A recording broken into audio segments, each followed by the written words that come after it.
Mga awit ika-27 hanggang ika-30 kabanata.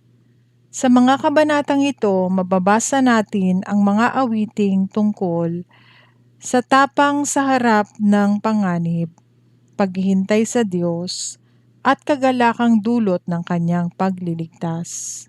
Mga awit ika-27 kabanata. Panalangin ng pagpupuri.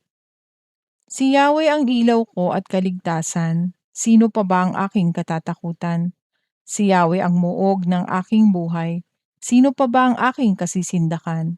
Kung buhay ko'y pagtangkaan ng taong masasama, sila'y mga kalaban ko at mga kaaway nga, mabubuwal lamang sila at mapapariwara. Kahit isang hukbo ang sa akin pumalibot, hindi pa rin ako sa kanila matatakot. Salakayin man ako ng mga kaaway, magtitiwala pa rin ako sa may kapal. Kay Yahweh ay isang bagay lang ang aking hiniling, iisa lamang talaga ang aking hangarin, ang tumira sa templo niya habang buhay, upang kagandahan ni Yahweh aking mapagmasdan, at dooy humingi sa kanya ng patnubay.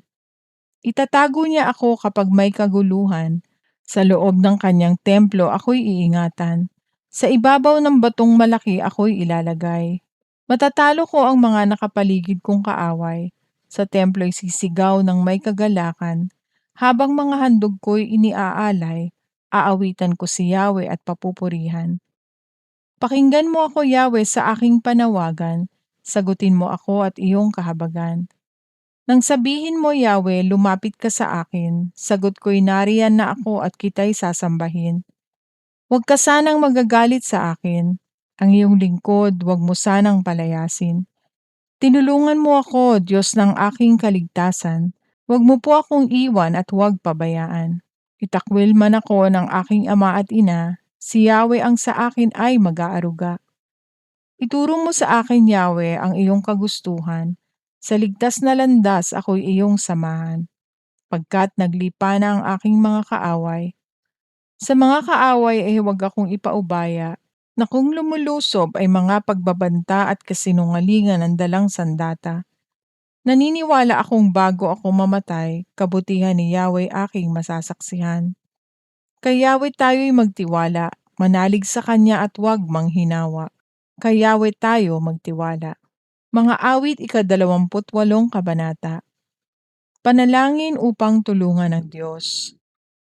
Tagapagtanggol kong Yahweh, ako'y nananawagan, sana'y iyong pakinggan itong aking karaingan. Kung katugunan ay hindi mo ibibigay, para na rin akong nasa daigdig ng mga patay. Pakinggan mo sana ang paghingi ko ng saklolo, kapag itinataas ang kamay ko sa iyong banal na templo. Huwag mo akong ibilang sa mga masasama na pawang kalikuan ang mga ginagawa. Kung magsalita'y parang mga kaibigan, ngunit sa puso'y may pagkamuhing taglay. Parusahan mo sila sa kanilang ginagawa, pagkat mga gawa nila'y pawang masasama.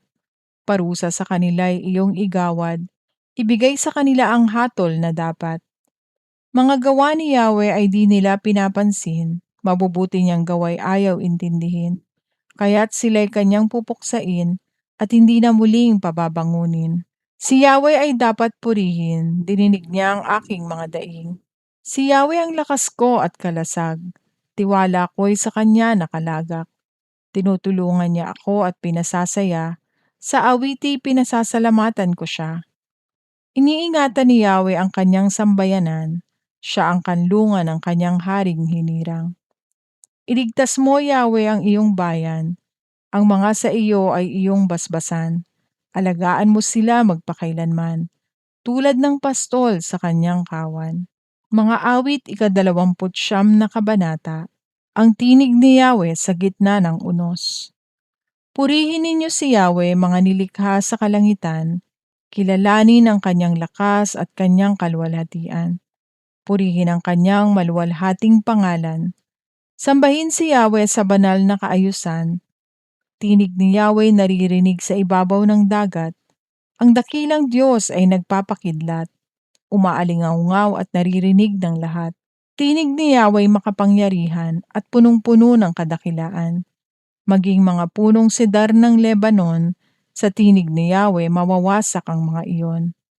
Parang guyang pinalulundag niya ang mga bundok ng Lebanon, parang torong pinalulukso niya ang bundok Hermon. Dahil sa tinig ni Yahweh, kidlat ay gumuguhit. Kapag siya'y nagsalita, disyerto'y nayayanig. Inuuga niya pati ang ilang ng Kades. Sa tinig ni Yahweh, mga usay napapaanak at nakakalbo pati ang mga gubat. Lahat ng nasa templo'y sumisigaw, ang Diyos ay papurihan. Si Yahweh naghahari sa mga kalaliman, nakaupo sa trono bilang hari kailanman. Si Yahweh ang nagbibigay lakas sa kanyang bayan at pinagpapala sila ng mapayapang buhay. Mga awit 31 kabanata, Panalangin ng Pagpapasalamat. Pinupuri kita, Yahweh, pagkat ako'y iyong iniligtas. Mga kaaway ko'y di mo hinayaang magmataas. Sa iyo, Yahweh, aking Diyos, ako'y dumaing, at ako na may iyong pinagaling. Hinango mo ako mula sa libingan, at mula sa hukay ako'y muli mong binuhay. Purihin si Yahweh, siya'y inyong awitan, ninyong bayang hinirang siya ay pasalamatan. Pasalamatan ninyo ang banal niyang pangalan. Ang kanyang galit ito'y panandalian, ngunit panghabang buhay ang kanyang kabutihan. Sa buong magdamag, luha may pumatak, pagsapit ng umaga, kapalit ay galak. Sinabi ko sa sarili pagkat ako'y panatag, kailan may hindi ako matitinag. Kay buti mo, Yahweh, ako'y iyong iningatan, tulad sa isang muog sa kabundukan. Ngunit natakot ako nang ako'y iyong iwan. Sa iyo, Yahweh, ako'y nanawagan, nagsumamo na ako ay tulungan.